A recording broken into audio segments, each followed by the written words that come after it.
no place, no destination, just drive. And it was a convertible, and my hair just blew all over him. And we were driving along, and my hair was blowing, and the wind was in my eyes, and he said, "Isn't this fun?" And I said, "No." That's when I drove off the road. You ready? Besides, when it was time to go on that trip, I had some little children that I had to take care of. Ruth, if you're talking to me, you have to come closer. Because I'm defending myself. So you think that Mr. Paley did not like the show very much? Well, I never talked to Mr. Paley about it, but I would imagine that it would not be his cup of tea, as I said. But you never met with him or talked to him? I never had occasion to talk to him. I knew one of his close associates named Merle Jones, who became quite a force at CBS. And of course, my man was Jim Aubrey, because he's the one who thought it was great and loved it, and it proved to be a popular choice. So then the pilot was shot, and was that pilot as it aired? I think that's the pilot that aired, with the possible exception we had to trim. It was probably too long. In fact, I remember at one point, Al and I were discussing the show, and it was such a rich premise. He said, "Why don't we make it an hour?" And, or maybe I said, "Let's make it an hour," not realizing what I was saying. But we decided to keep it at a half hour by trimming. How was the show promoted to viewers? It was promoted through television, which we all agreed was the most powerful advertising medium in existence. And we had a very wonderful PR man whose name I will again, Ted Switzer. Ted Switzer, wonderful. And Ted and Al Simon and I agreed that we'd be foolish to ignore the most powerful advertising medium available in the world, which was television. So we made personalized promos, filmed them for various key CBS stations. For example, Steve Cox, who wrote the book about the Beverly Hillbillies, has written several, said that he was in St. Louis when he saw the promotion that we made for KMOX TV in St. Louis, and I think the had something to do with Jethro saying, "What's a comoxtive?" And no one knew what he was talking about, but he said, "Well, there was a television station in St. Louis called Comoxtive," and anyway, we made personalized trailers, promotion, film promotions, and I think that probably was the key. So that brings us to September 26th, 1962, when the show premieres. To what sort of audience reaction? The audience reaction was wonderful, immediate and surprising. The only person who predicted that this would become such a success was Al Simon. He, from the very first, said, "This is going to be the most popular show on television, mark my words." He really believed in it, and bless his heart, he was right. Wonderful, wonderful man. Not in the best of health right now, but And how long did it take the Beverly Hillbillies to become the #1 show in the country? I'm told that the third week it jumped into #1. That's amazing. It is amazing, and I must credit the black people. When we were filming, I think it was the third episode, we were at the airport, and when Jed and Pearl and these people appeared to film a sequence there, the people who greeted us, like old friends, were the sky caps and the black people. They were the first to enthusiastically embrace the show. I must give them credit. They were the forerunners. Well, they weren't alone, because you had enormous ratings. Yeah. In fact, on the list of the 10 highest rated single half-hour episodes, I believe 5 or 6 are episodes of the Beverly Hillbillies. Well, I'm very grateful for that. Including the highest rated half-hour episode of all time was an episode of the Beverly Hillbillies. I'm lucky. Well, you're talented as well. What struck me upon looking at that list was that all of those Beverly Hillbillies episodes occurred within the 3-month period immediately following the Kennedy assassination. Do you think there's any link between the country's need for escapism at that point and their embracing the Beverly Hillbillies? There may well be. There may well be. That was a time when we needed relief. We needed to laugh.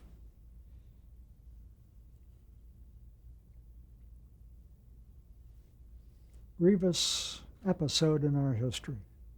Was it difficult to go on creating comedy amid that? It was difficult to go on. I mean, Ruth and I particularly felt shattered by this episode that took place in Dallas. It was unbelievable. It was so hard to believe. He was such a charismatic man. I think we are great fans of JFK, but we both felt that had he lived, we would not have become embedded in the tragedy of Vietnam. Now, what was the writing process like for the Beverly Hillbillies? Was there a writer's room? Yes. My office, I guess, could be called the writer's room. I did the first episodes alone simply because the writers that I invited over to our house next door and showed them the pilot on a screen, the honest ones said, it's funny, it's wonderful, but I can't write for that kind of For those show. voices. I just can't.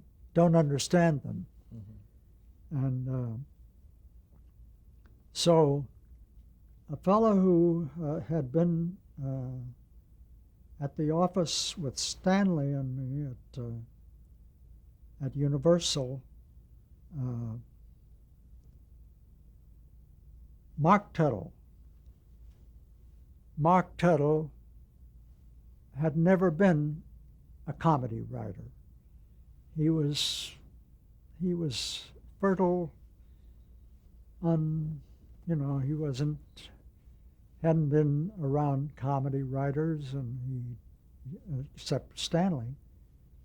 And Mark and I wrote a lot of episodes because he had no preconception.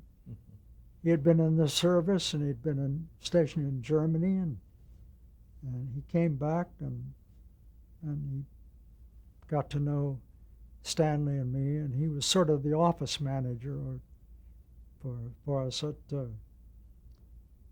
Universal. And Mark seemed to understand what I was trying to do, even though he was not a writer. So we became so compatible that Mark and I wrote many of the episodes. Did you have much input from the network? No. Or interference, shall we say? No, they were happy. Did they have to approve scripts before they were shot? Oh, yes. Yes, but there again, we had no problem. If they objected to something, we compromised and worked it out. But I was never one to fight with censors. What was an average week like in the production of the Beverly Hillbillies? Today's sitcom staffs are famous for working incredibly long hours. Was this true for your show as well? Oh, yes. I worked incredibly long hours, especially after the second show came along, Petticoat Junction. I was really trying to do too much. Mm-hmm. And as I said earlier, I've never been able to assign to delegate responsibility? Delegate authority, but I learned to by necessity. And in fact, Mark produced some of the later episodes. Did you become involved in the non-writing end of things, like post-production and sweetening and mixing and editing and all? Oh, yes, yes. I was active in all phases of the. We were fortunate again in getting some very talented people in editing, film editing, and it was just a happy situation. Now, cast members have said that you controlled all the writing on the show and didn't tolerate any unauthorized line changes or ad-libbing. Well, I said, I think I wrote a foreword to each script that said, suggestions are always appreciated, but please make no changes without asking or conferring with me. I tried to be as polite as possible about it, but and it seemed to work. So everyone was in agreement about this? We had a very, very happy, long association. Well, that's wonderful. With no rebellions. How did you feel about the laugh tracks? It was a necessity. As I said, we tried to do it by showing it to a live audience, but they laughed through lines and you couldn't hear what the next line was. So of necessity, we went to a laugh track. I'll never forget after we finished showing it to the audience, simply was just so much laughter that you couldn't hear the dialogue. So were you surprised by the success of the show? Oh, yes. Yes, I was completely surprised and, of course, pleased. Can't be anything but happy about it, except that, of course, the critics gave us a bad time. And how did you feel about that? Well, I couldn't enjoy it, but I felt that as long as our purpose was to entertain a huge worldwide audience, really, it turned out to be.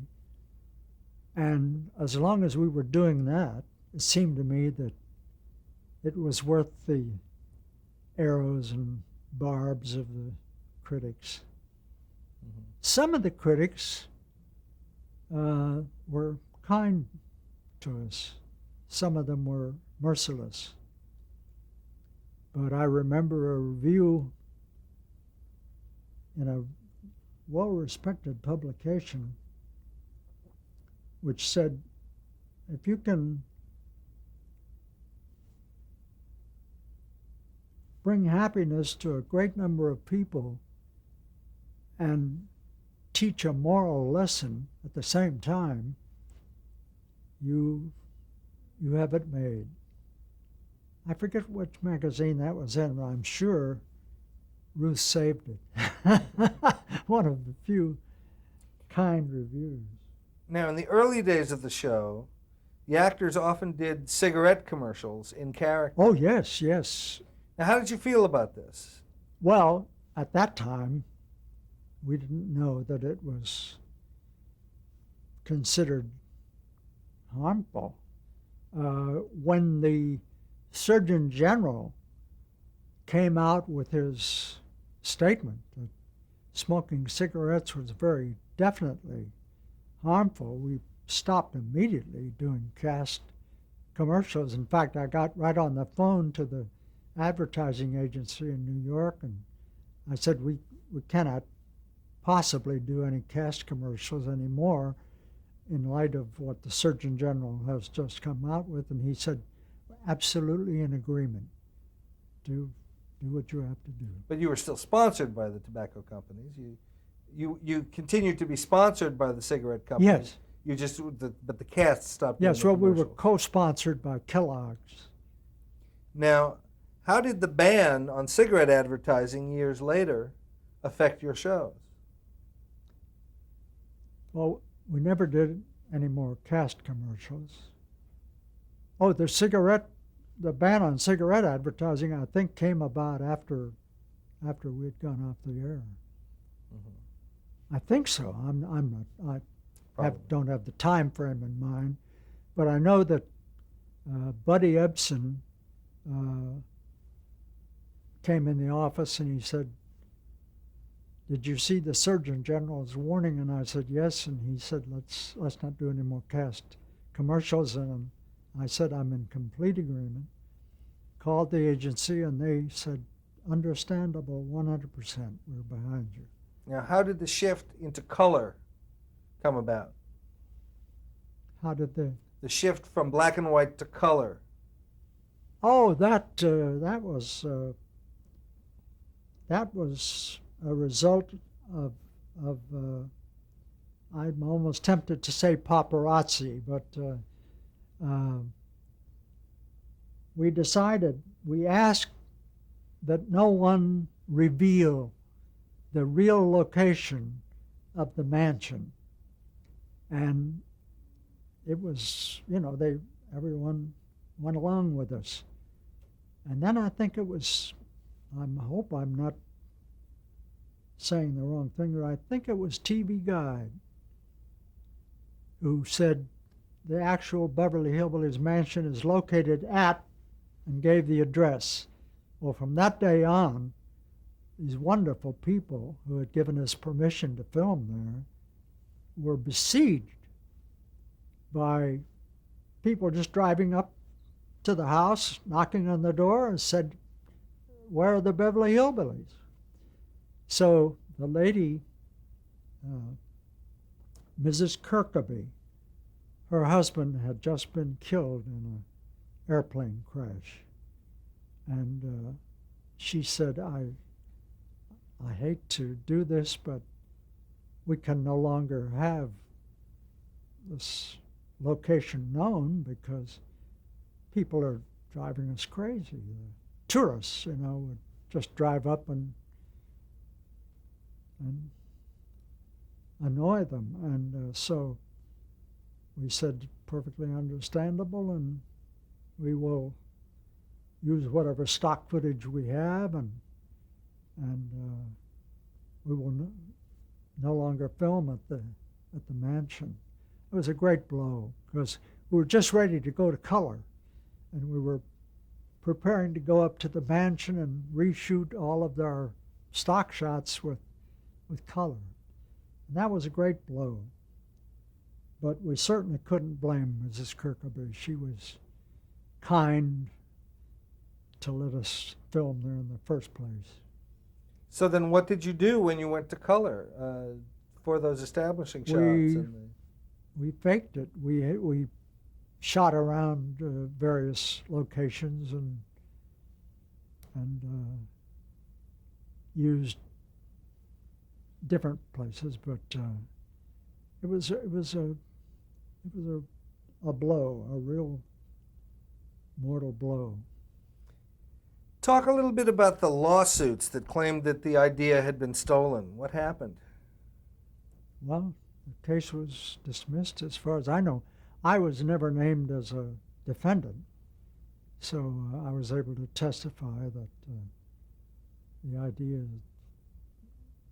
I forget, it seemed to me that a cameraman at CBS said that he had had the idea.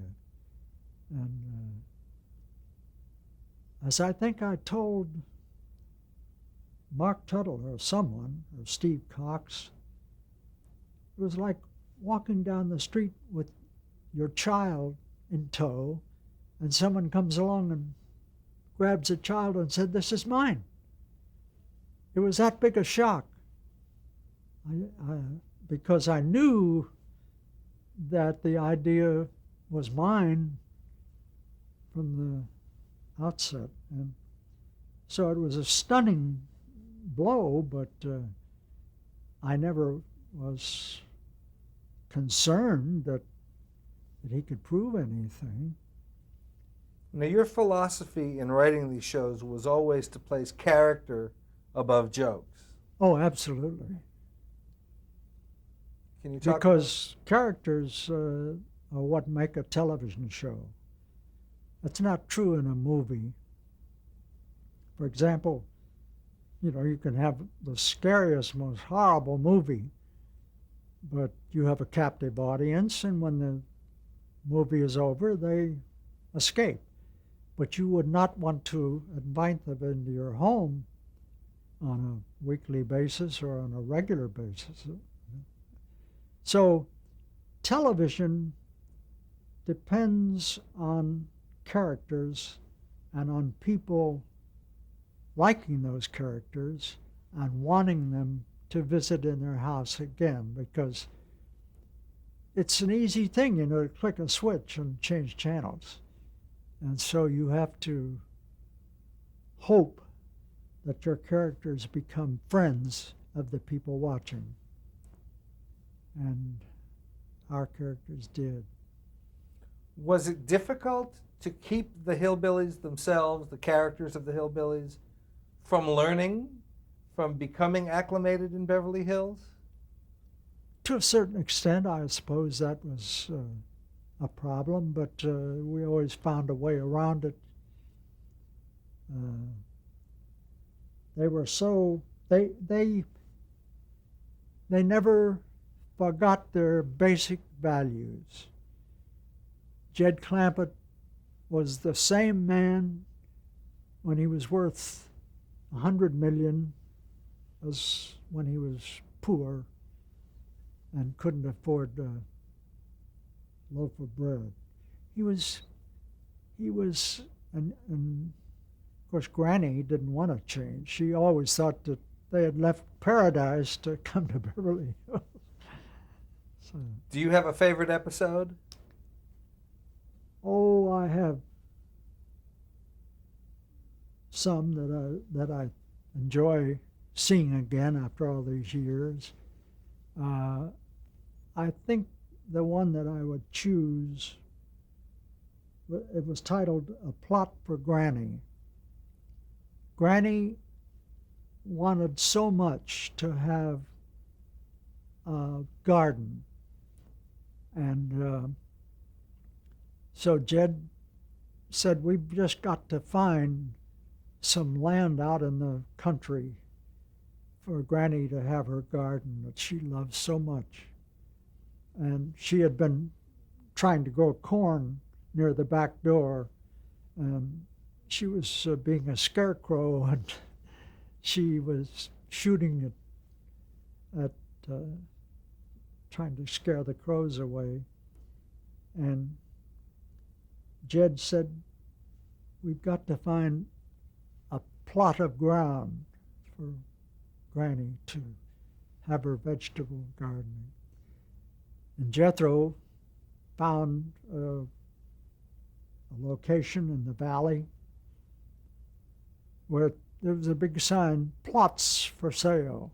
You know, it was a cemetery.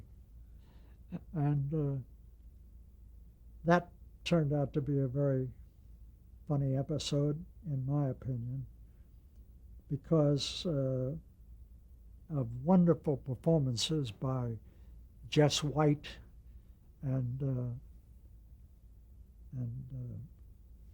Richard Deacon, I think it was. The script had nothing to do with it, right?